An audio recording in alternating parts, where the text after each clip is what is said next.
दिल्लीच्या मुखर्जी नगरमध्ये काळजाचा तडका उडवणारी घटना समोर आली आहे। एका व्यक्तीने रागाच्या भरात तरुणीवर चाकूने हल्ला केला असून दिवसाढवळ्या भर रस्त्यात त्याने तरुणीवर चाकूने हल्ला केला।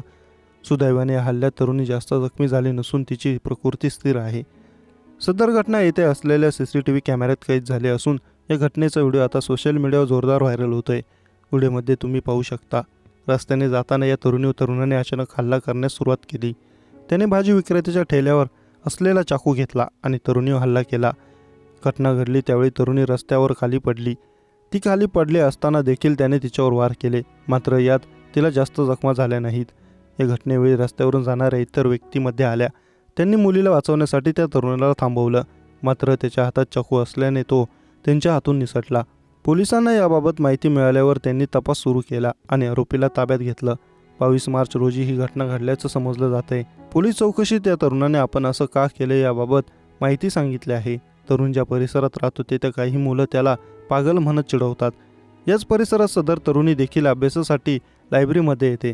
तिने सुद्धा मला चिडवलं होतं, त्यामुळे मी रागाच्या भरात तिच्यावर हल्ला केला असं त्याने सांगितलं आहे। मात्र तरुणीने यावर वेगळी जबान दिली आहे। मी त्याच्याशी बोलण्यास नकार दिला, त्यामुळे त्याने माझ्यावर हल्ला केला असं तरुणीने म्हटलं आहे। आता नेमकं खरं काय यासाठी पोलीस अधिक तपास करत आहेत।